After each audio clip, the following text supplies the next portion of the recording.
এলো রে এলো বৈশাখ, রঙিলা বৈশাখ এলো রে। এলো রে এলো বৈশাখ, রঙিলা বৈশাখ এলো রে। মিচকে গান গাইতে গাইতে এভাবেই বাজারের দিকে হাঁটতে থাকে। আরে কি ব্যাপার, এত মনের সুখে এই রোদের মধ্যে গান গাইতে গাইতে কোথায় যাচ্ছ? এত তাপমাত্রার মধ্যেও তোমার মনে সুখ থাকে কি করে? আমি তো যাচ্ছি এই গরমের মধ্যে ওই বাজারে কিছু তরমুজের বীজ আনতে।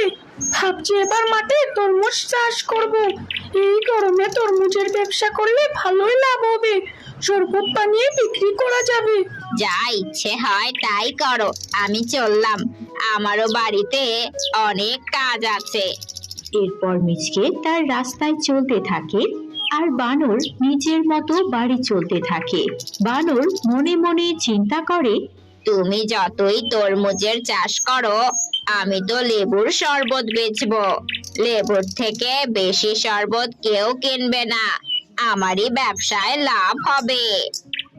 এভাবেই চিন্তা করতে করতে বানর বাড়ি চলে যায়। কিন্তু তার মাথা থেকে মিচকের তরমুজের ব্যবসার কথাটা যাচ্ছিল না। সে চিন্তা করতে থাকে আর এদিক সেদিক পাইচারি করতে থাকে। আমি জানি এত বছর ধরে আমার ব্যবসায় লাভ হচ্ছে, কিন্তু তারপরও এবার যেন কেমন মনটা অন্যরকম করছে।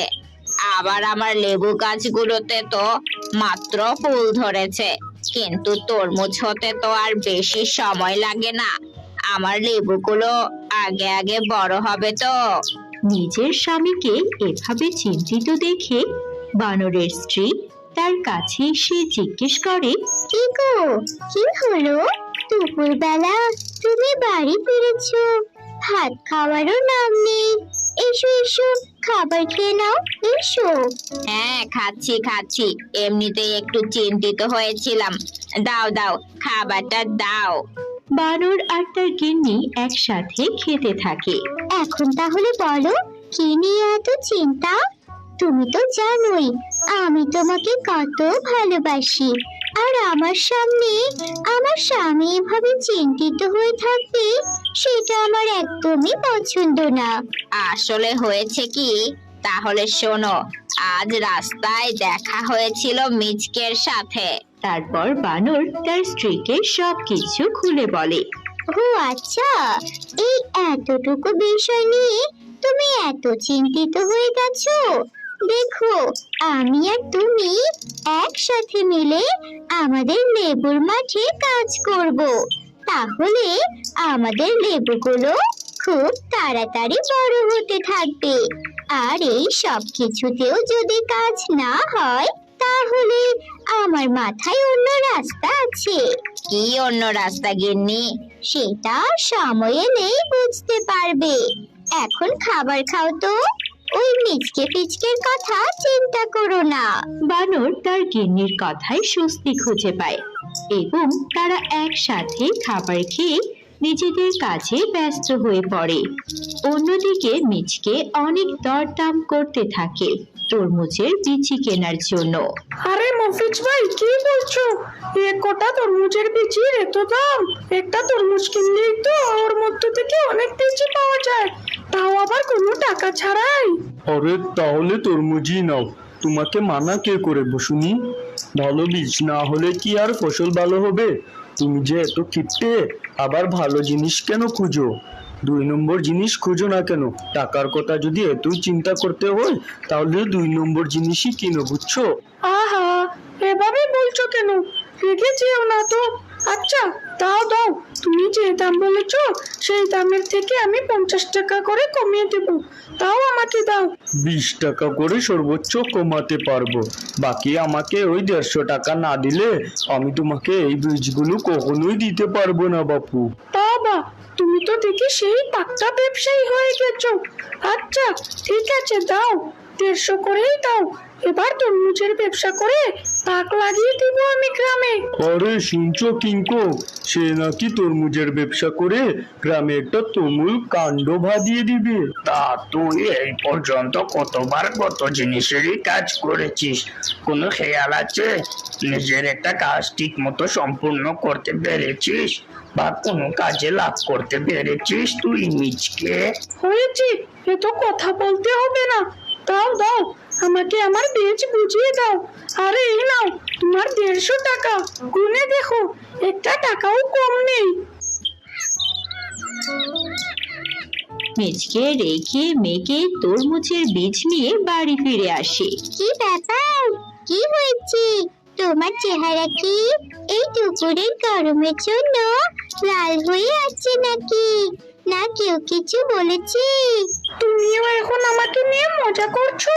বাজারে গেলাম, বাজারের ওই শিয়াল দোকানদার কিন্তু আমাকে নিয়ে হাসাহাসি করলো।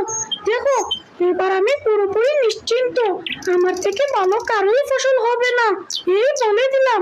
আরে কি বলছো? এই গরমে রোদের মধ্যে তুমি ফসল ফলাবে? অসম্ভব, তোমার মতো অলসকে দিয়ে হবে না। তুমি তো শীতের সময় শীতের সবজিও ঠিক মতো ফলাতে পারো না। আমি চেষ্টা করে দেখছিলাম, একবার হয়নি তো কি হয়েছে, এবার আমি ঠিকই পারবো। যাও যাও, আমি খাবার বেড়ে রাখছি। মিচকে এরপর গোসল করার জন্য চলে যায়। গিন্নি খাবার বাড়তে বাড়তে চিন্তা করে, তবে যে যাই বলুক, আমার স্বামী অলস হতে পারে, সে কখনো হার মানে না। যখন যেটা করার চেষ্টা করে সেটা করতেই থাকে। হয়তো তার কপাল খারাপ। এবার দেখি আমিও তাকে সাহায্য করব। মিচকে গোসল করে এলে তারা দুজন খেতে বসে। গিন্নি আরো খাবার দাও, প্রচন্ড খিদে পেয়েছে।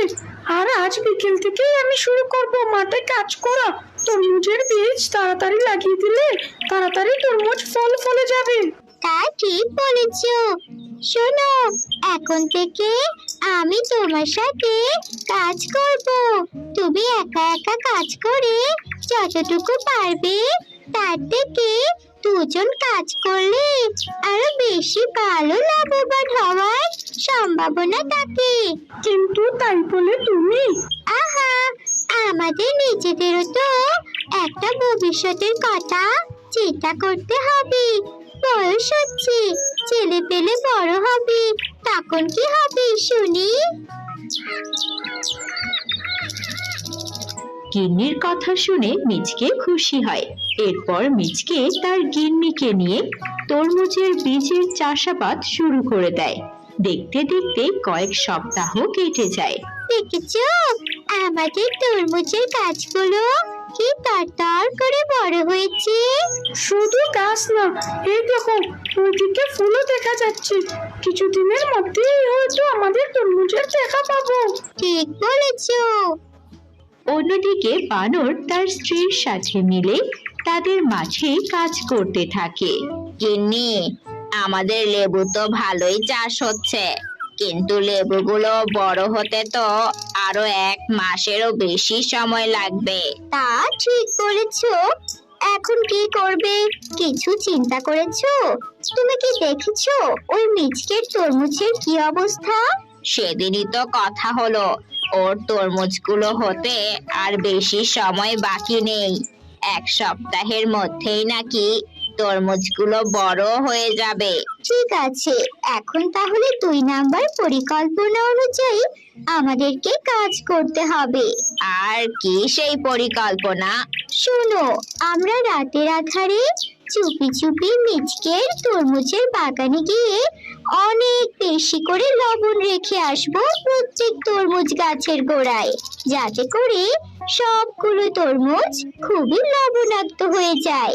তাহলে দেখবে ওর তরমুজের ফসল নষ্ট হয়ে যাবে। আমাদের আগে হোক বা পরে হোক, তাতে কি আসে যায়? কেউ কি আর লবণের তরমুজ খাবে নাকি?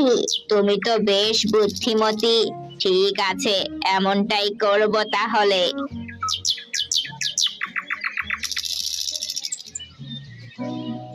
তারা দুইজন মিলে মিচকের পুরো তরমুজের বাগানের প্রত্যেক তরমুজ গাছের গোড়ায় লবণ দিয়ে চলে আসে। এখন দেখবে মজা। আর কয়েকদিনের মধ্যেই তরমুজের ফসল যখন ফলবে তখন দেখবে ও নিজের কপাল চাপড়াবে। সেটাই, আমার থেকে বেশি লাভবান কেউ হতে পারবে না। আমি লেবু শরবত আগে জঙ্গলের সকলকে খাওয়াবো, এটাই সব সময় হয়ে আসছে।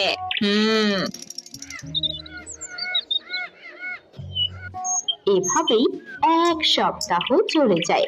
1 সপ্তাহ পরে মিচকে আর তার গিন্নি তরমুজ দেখতে থাকে। তরমুজগুলো ভালোই বড় হয়েছে, চলো একটা খেয়েই দেখি।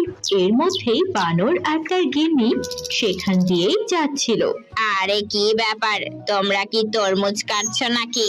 তা আমাদেরকেও দিও কিন্তু। হ্যাঁ হ্যাঁ হ্যাঁ, এসো এসো, আমাদের বাগানের প্রথম তরমুজ কাটছি। এত বড় তরমুজ একা খেতে পারবো না, এসো তোমরাও খেয়ে দেখে যাও। বানর আর তার গিন্নি মনে মনে হাসতে থাকে এবং তরমুজের জন্য অপেক্ষা করতে থাকে। মিচকে তরমুজ এনে কেটে তাদের সকলের হাতে এক টুকরো করে দিয়ে দেয়। হ্যাঁ হ্যাঁ, এসো এসো, আমাদের বাগানের প্রথম তরমুজ কাটছি। এত বড় তরমুজ একা খেতে পারবো না, এসো তোমরাও খেয়ে দেখে যাও। এ কি পাগল হয়েছে নাকি? মিষ্টি কি করে হতে পারে? খেয়ে দেখি তো একটু।